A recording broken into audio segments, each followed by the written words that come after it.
എല്ലാവർക്കും മരണം വന്നതുപോലെ നിന്നെയും മരണം വേട്ടയാടുമെന്ന ചിന്ത പരിശുദ്ധമായ ഖുർആൻ ആവർത്തിച്ച് പറഞ്ഞില്ലേ? ആരാണോ ജീവിതത്തിൽ അള്ളാഹുവിന്റെ മുമ്പിൽ തന്റെ ആയുസ്സിനെ കുറിച്ച് മറുപടി പറയണം എന്ന് ചിന്തിച്ചവർ ആരൊക്കെയാണോ അവരെല്ലാവരും അവരുടെ ജീവിതത്തിന് ശുദ്ധി വരുത്തിയിട്ടുണ്ട്. അതുകൊണ്ട് അവരുടെ ജീവിതത്തിൽ ഒരു മാറ്റം വരുത്തിയിട്ടുണ്ട്.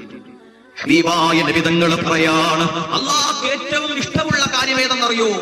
അള്ളാഹ്ക്ക് ഒരുപാട് കാര്യങ്ങൾ ഇഷ്ടമാണ്. പടച്ചവൻ ഒരാളെ ഇഷ്ടപ്പെടുന്നെങ്കിൽ അവൻ അള്ളാഹു ചില ഗുണങ്ങൾ കൊടുക്കും. അള്ളാഹു തആല ഒരാളെ ഇഷ്ടപ്പെട്ടാൽ അവൻ അള്ളാഹു ചില ഗുണങ്ങൾ കൊടുക്കും. ചിലപ്പോൾ അവനെ വലിയ ആലിമാക്കും, കർമ്മശാസ്ത്ര പണ്ഡിതനാക്കും. ചിലപ്പോൾ അവനിക്ക് അള്ളാഹു തആല ധാരാളം നന്മകൾ ചെയ്യാൻ അവസരം കൊടുക്കും. പല രൂപത്തിൽ അള്ളാഹു സ്നേഹിക്കും. കൂട്ടത്തിൽ അള്ളാഹു ഒരാളെ ഇഷ്ടപ്പെട്ടാൽ, അള്ളാഹു ഒരു മനുഷ്യനെ ഇഷ്ടപ്പെട്ടാൽ എന്ത് ചെയ്യുമെന്നറിയോ? അന്തമൂത വലിസാനുക റച്ചും മിൻ ദിക്രില്ലാഹ് അഹബ്ബുൽ അഅമാലി ഇലല്ലാഹ്. അള്ളാഹുവിന് ഏറ്റവും പ്രിയപ്പെട്ട അമൽ എന്തെന്നറിയോ? അഹബ്ബുൽ അഅമാലി ഇലല്ലാഹ്, അല്ലാഹുവിന് ഏറ്റവും പ്രിയപ്പെട്ട കർമ്മം അൻതമൂത വലിസാനുക റച്ചും മിൻ ദിക്രില്ലാഹ്. നീ മരണപ്പെടുന്ന നേരത്ത്, നീ മരണപ്പെടുമ്പോ നിന്റെ നാവ് ദിക്റിനാൽ കുതിർന്നിരിക്കണം. സദാ നേരവും ദിക്ർ ചൊല്ലി നാവ് നല്ല ദിക്റിൽ കടക്കവും പഴക്കവും വരാം. നിനക്ക് പിന്നെ മരണനേരത്ത് വേറൊന്നും ചിന്തിക്കാനില്ല.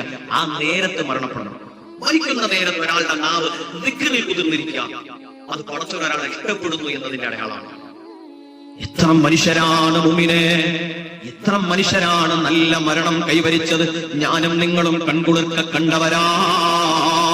അല്ലാഹുവേ, പരിശുദ്ധമായ ഖുർആൻ ഓതിക്കൊണ്ടിരിക്കുമ്പോ മരണപ്പെട്ടുപോയ മഹാന്മാരില്ലേ? പരിശുദ്ധമായ കഅബാലയത്തിൽ അല്ലാഹ് മരണപ്പെട്ടുപോയ എത്രയോ മനുഷ്യരാണ്.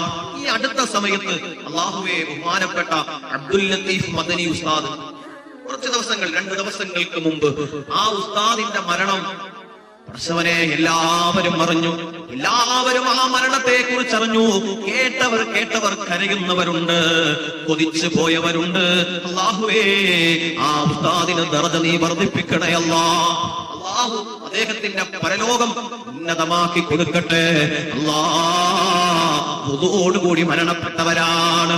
പ്രസവനെ വുദൂ എടുത്ത് അല്ലാഹുവിന്റെ പരിശുദ്ധമായ പള്ളിക്കകത്തേക്ക് നമസ്കാരത്തിനായി ജനങ്ങളെ വിളിച്ചുകൂട്ടാൻ, പുണ്യമാക്കപ്പെട്ട ബാങ്ക് വിളിക്കാൻ പള്ളിയിലേക്ക് കയറിയ മനുഷ്യൻ. പരിശുദ്ധമായ ബാങ്കിന്റെ മന്ത്രധ്വനികൾ ഓരോന്ന് അദ്ദേഹം പറഞ്ഞുകൊണ്ടിരിക്കുന്ന വേള, അശ്ഹദു അന്ന